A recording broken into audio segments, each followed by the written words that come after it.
ധർമ്മേന്ദ്ര പ്രധാന്റെ രാജി ഇന്ത്യൻ പ്രധാനമന്ത്രി നരേന്ദ്രമോദിയുടെ സമയോചിതമായിട്ടുള്ള ഇടപെടലാണെന്നാണ് ഇപ്പോൾ വിലയിരുത്തപ്പെടുന്നത്.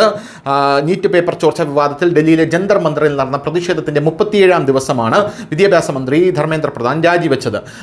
ഈ ആഴ്ചയുടെ തുടക്കത്തിൽ CJP നടത്തിയ ചലോ സൻസദ് മാർച്ചിനിടെ വിദ്യാർത്ഥികൾക്കും യുവാക്കൾക്കും നേരെ പോലീസ് ലാത്തി വീശിയിരുന്നു. വരും ദിവസങ്ങളിൽ ജൻ-സി പ്രതിഷേധങ്ങളുടെ മറവിൽ ദേശവിരുദ്ധർ ആക്രമണം വ്യാപിപ്പിക്കുമെന്ന അഭ്യൂഹങ്ങൾക്കിടയിലും പ്രധാനമന്ത്രി നരേന്ദ്രമോദി ഒടുവിൽ ജൻ-സിയെ സമാധാനിപ്പിക്കാൻ രംഗത്തെത്തി.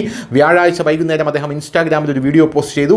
ആദ്യമായി യുവാക്കളോട് നേരിട്ട് സംസാരിച്ചു. പ്രസ്ഥാനം അക്രമാസക്തമാകുന്നതിന് മുമ്പ് വിദ്യാഭ്യാസ മന്ത്രി ധർമ്മേന്ദ്ര പ്രധാന്റെ രാജി സ്വീകരിച്ചുകൊണ്ട് രാജ്യത്തിന് വലിയ നഷ്ടം ഒഴിവാക്കാൻ അദ്ദേഹം നയതന്ത്രവും സമയബന്ധിതവുമായിട്ടുള്ള മാർഗങ്ങളാണ് ഉപയോഗിച്ചത് എന്നാണ് നിലവിൽ വിലയിരുത്തപ്പെടുന്നത്.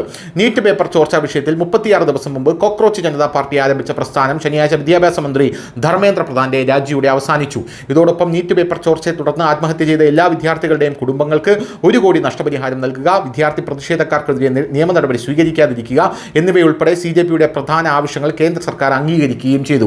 സർക്കാരും CJP വക്താക്കളും തമ്മിൽ 3 റൗണ്ട് ചർച്ചകൾക്ക് ശേഷം ഒടുവിൽ പ്രക്ഷോഭം അവസാനിപ്പിക്കാൻ തീരുമാനിച്ചു. CJP സ്ഥാപകനും പ്രസിഡന്റുമായിട്ടുള്ള അഭിജിത് ദീപ്കയുടെ നേതൃത്വത്തിൽ ജൂൺ 20 ഡൽഹിയിലെ ജന്തർ മന്ദിറിൽ ആരംഭിച്ച വിദ്യാർത്ഥി യുവജന കേന്ദ്രീകൃത ജൻ-സി ആന്തോളൻ ഒടുവിൽ അസാധാരണമാം വിധം വിജയിച്ചു എന്നുള്ളതാണ് പ്രധാനപ്പെട്ട കാര്യം. News desk news India Malayalam.